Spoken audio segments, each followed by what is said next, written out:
Exile, revolution, and scandal have stripped royal families of tiaras, necklaces, and heirlooms once used to crown kings and queens. Many of these treasures have vanished into private hands or reappeared, glittering, on auction blocks across the globe. But in hushed rooms, through discreet deals and clever maneuvers, some of these families quietly fought to reclaim what once defined their status, dignity, and legacy. Princess Margaret broke royal tradition when she purchased her own wedding tiara at auction in 1959. The Baltimore tiara, massive, convertible, and thoroughly Victorian, became her signature piece, worn even in her famous bathtub portrait. Queen Mary secretly recovered family emeralds from her brother's mistress, while the Irish crown jewels disappeared without a trace. Today, we reveal the hidden stories of royal jewels that didn't stay lost, the tiaras, brooches, and treasures that came back home, sometimes in secret, sometimes against all odds. The Cambridge Emeralds, a royal family's near miss. In 1910, a single document threatened to remove a collection of magnificent emeralds from British royal hands forever. The death of Prince Francis of Teck had revealed something shocking. In his will, he left the family's prized Cambridge emeralds not to his sister Queen Mary, but to his mistress Nellie, Countess of Kilmarie. The scandal threatened both the royal jewel collection and the family's carefully maintained public image. These emeralds entered the family in 1818, when Princess Augusta of Hesse won a charity lottery in Frankfurt. Her prize was a box containing approximately 40 exceptional cabochon emeralds of deep green color. The stones became treasured Cambridge family heirlooms, passed through generations. Queen Mary had grown up seeing these emeralds worn by her mother and understood their profound significance. The timing of her brother's death created a crisis that felt like watching family heritage slip through her fingers. The royal family was preparing for the 1911 Delhi Durbar in India, where King George V and Queen Mary would present themselves as emperor and empress to their Indian subjects. Mary needed these emeralds to project imperial majesty. The situation placed Mary in an impossible position. Public revelation of the scandal would damage the monarchy's reputation just months into her husband's reign. The family's image of moral propriety would crumble under revelations about Prince Francis's relationship with a married woman. Yet allowing these historic gems to leave royal ownership was unthinkable. With characteristic decisiveness, Queen Mary opened private negotiations through intermediaries with the Countess. These discussions remained entirely secret to preserve both women's reputations. Mary offered £10,000 for the emeralds, equivalent to over £1.28 million today. The Countess accepted. The emeralds returned to royal hands without public knowledge of their brief departure.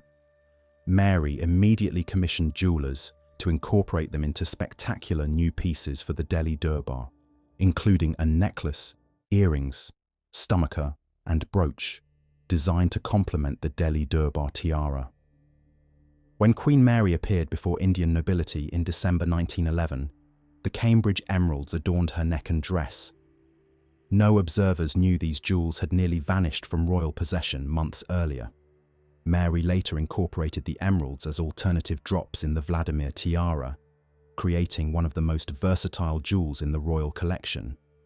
These emeralds, like phoenixes rising from potential scandal, became physical embodiments of royal resilience. Queen Elizabeth II continued wearing them throughout her reign, often pairing them with the Grand Duchess Vladimir's tiara. Queen Mary's secret repurchase preserved tangible links to royal history that would otherwise have been severed. Today, when emeralds from Princess Augusta's lottery win appear at state occasions, they represent royal continuity, maintained through Mary's determination to secure her family's legacy, whatever the cost. From revolution to restoration, the Vladimir tiara's escape. While the Cambridge emeralds faced a quiet family crisis, the Vladimir tiara survived through an extraordinary feat of courage during one of history's most turbulent periods. As revolutionaries stormed through Russia in 1917, Grand Duchess Maria Pavlovna faced an impossible situation. The Bolsheviks were systematically dismantling aristocratic power, seizing property, and executing nobles. Her magnificent jewelry collection, representing generations of Romanov wealth and prestige, was at immediate risk. Unlike many aristocrats who fled at the first signs of trouble, the Grand Duchess remained in St. Petersburg until the danger became undeniable. Before leaving, she made a critical decision. Her jewels would remain hidden in a secret compartment within her palace. This calculated gamble preserved the possibility of recovery, though at tremendous risk. The Vladimir tiara stood as the centerpiece of her collection.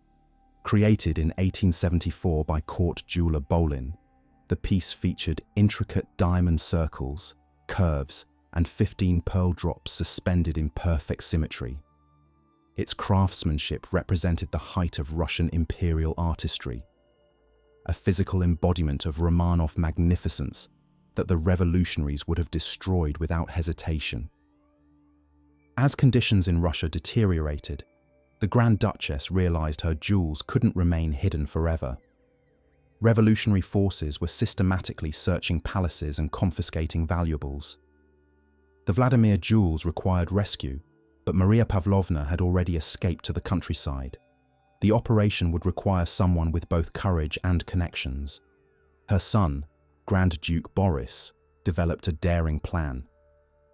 He enlisted British antiques dealer Albert Stopford, a trusted friend with diplomatic connections, who could still move through revolutionary St. Petersburg without immediate suspicion.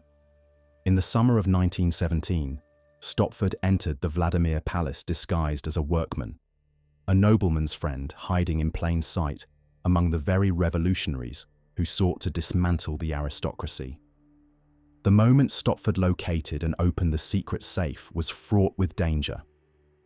Inside lay 244 pieces of extraordinary jewelry, including the magnificent Vladimir tiara.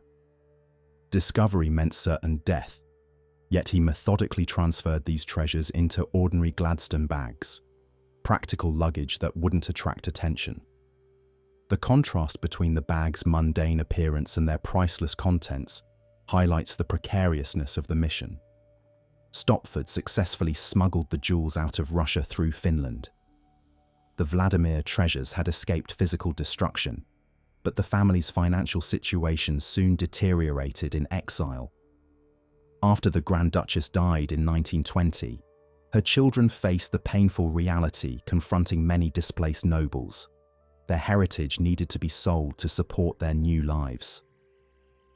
In 1921, Queen Mary purchased the Vladimir tiara, recognizing both its artistic significance and historical importance.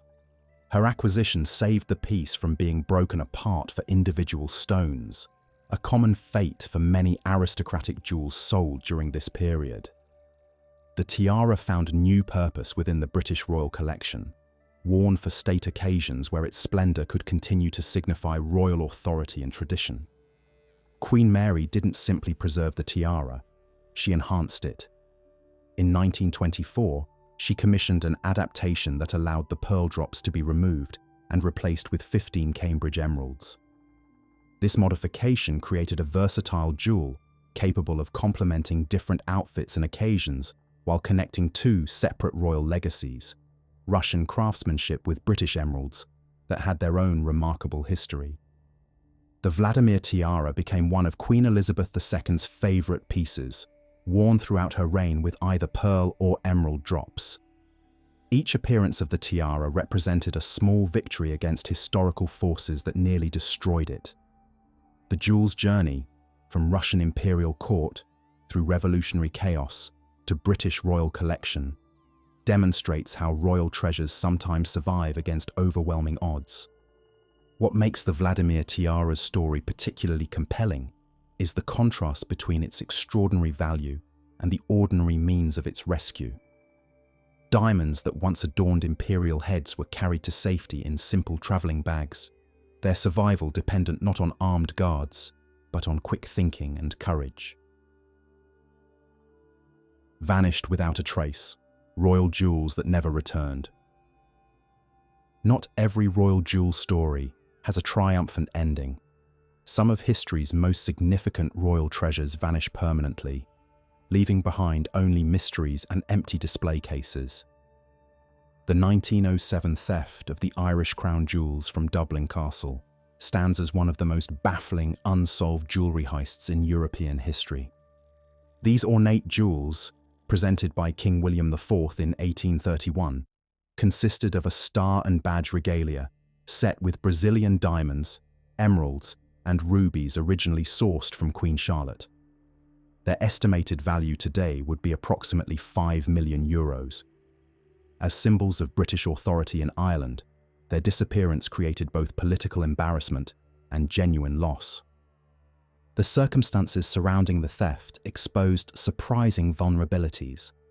Though typically stored in a bank vault, in 1903 officials decided to keep the jewels in a safe within Dublin Castle's Bedford Tower. Due to the safe's size, it was placed in the castle library rather than the strong room. Sir Arthur Vickers, the Ulster King of Arms responsible for the keys, had a reputation for misplacing them. The library doubled as his waiting room, with visitors constantly passing through. Several security breaches occurred before the theft, misplaced keys and open doors, yet officials ignored these warning signs. On July 6th, an office messenger discovered the empty safe. King Edward VII's visible anger prompted Scotland Yard's involvement, but investigators found themselves stumped by the lack of forced entry, suggesting the culprit had a key.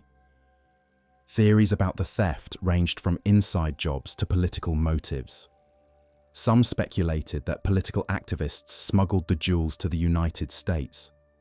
One scandalous accusation claimed Sir Arthur Vickers allowed his mistress to copy the safe keys before she fled to Paris with the stolen jewels, though Vickers successfully sued for libel. Another theory suggested the jewels were stolen to embarrass the Liberal government and later secretly returned to the royal family. Despite offering a substantial £1,000 reward, authorities never solved the case. World War II created new vulnerabilities for royal collections across Europe. The House of Hesse, a German noble family with royal connections throughout the continent, took precautions to protect their centuries-old jewellery collection from seizure or destruction. Prince Wolfgang made the fateful decision to hide their crown jewels at Kronborg Castle.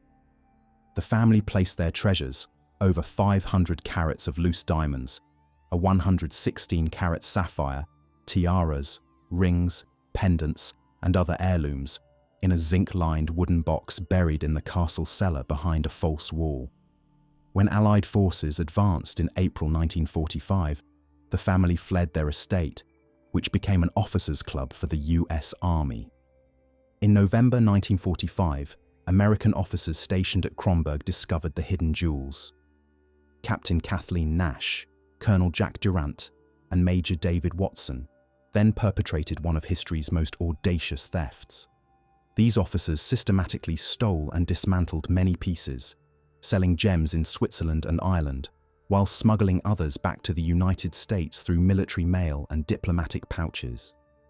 The theft remained undetected until February 1946, when Princess Sophie of Greece requested the jewels for her wedding. American authorities eventually court-martialed and imprisoned the officers, recovering some dispersed treasures. However, more than half the gems removed from their settings were never found. The permanent loss of these items diminished not just the Hesse family treasury, but also European cultural heritage. Each missing stone represented craftsmanship, artistry, and historical connections impossible to replace. While some pieces returned to the family, many historic settings remained empty, physical reminders of what war and betrayal can cost even the most prestigious collections. These permanent losses demonstrate a sobering reality. Even jewels guarded for centuries remain vulnerable to human greed and historical disruption. Security measures, royal authority, and cultural significance provide no guaranteed protection against determined thieves or historical upheaval. For every triumphant return story, royal history records equally compelling tales of treasures that disappeared without a trace. Reappearances and redemptions, lost treasures found. Despite royal families' efforts to maintain their jewel collections, some treasures slip away, only to resurface decades later. These lost and found stories often reveal shifting values around historical objects and national heritage. The Wittelsbach diamond exemplifies this journey. This deep blue 31.06 carat gem originated in India's Kolar mine during the mid-1600s under the Golconda Sultanate. Its extraordinary color and clarity earned it comparisons to the Hope diamond.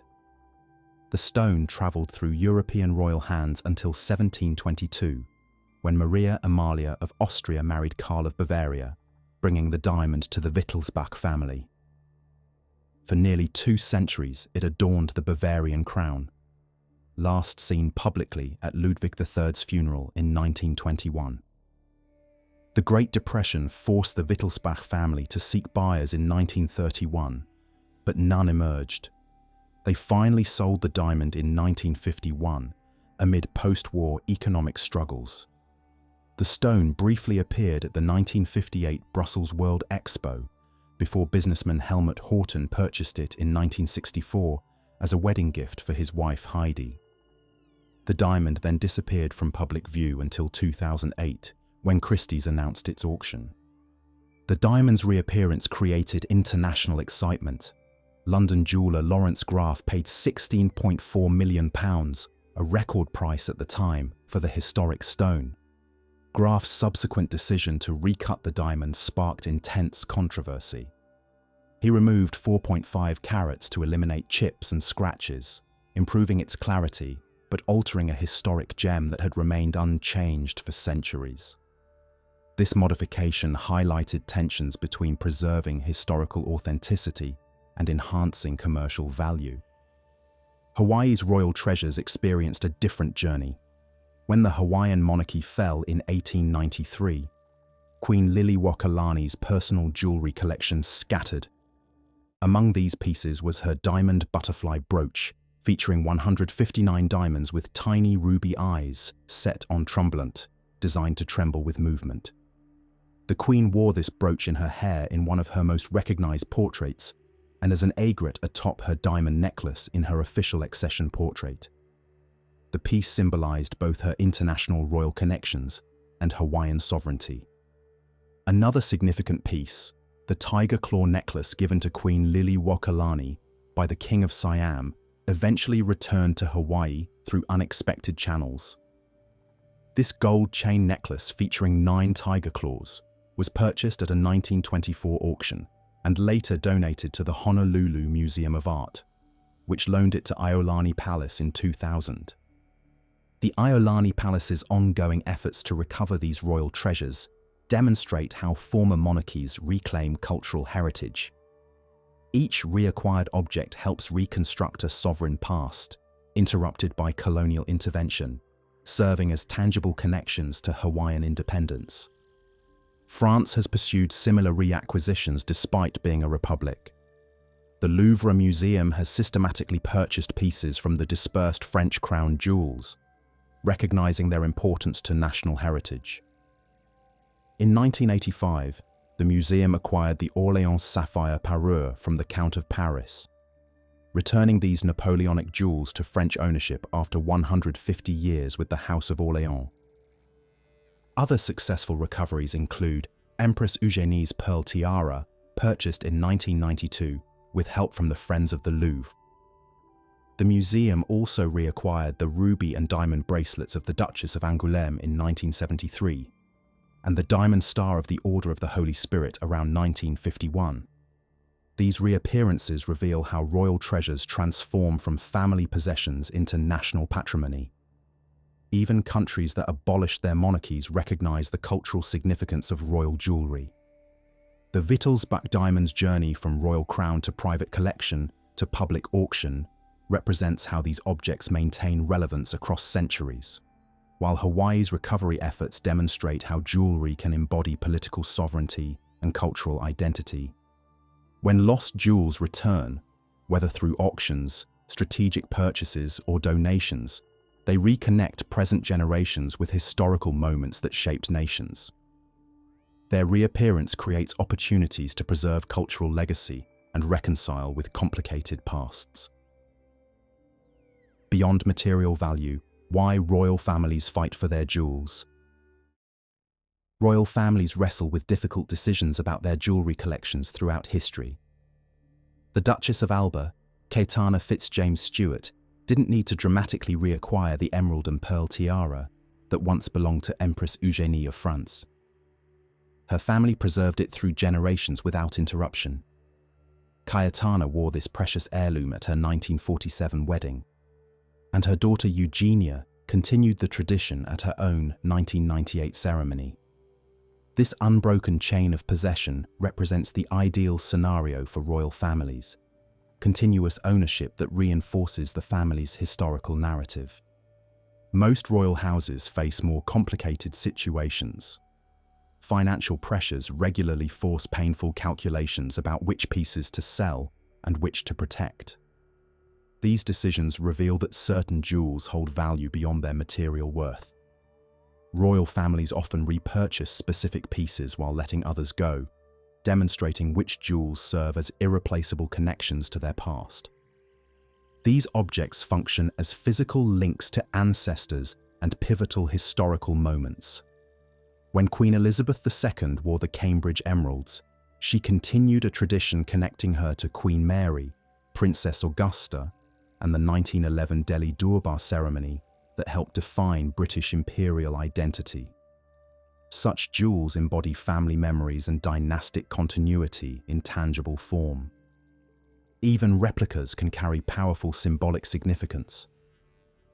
Queen Mary commissioned Garrard to create a replica of the Cambridge Lover's Knot tiara in 1913, when the original remained unattainable. This copy became one of the British royal family's most recognizable pieces, worn by Queen Mary herself, Queen Elizabeth II, Princess Diana, and Catherine, Princess of Wales. In contrast to dynastic obligations, personal choice sometimes drives acquisition decisions. Princess Margaret purchased the Poltimore tiara for her 1960 wedding based on individual taste.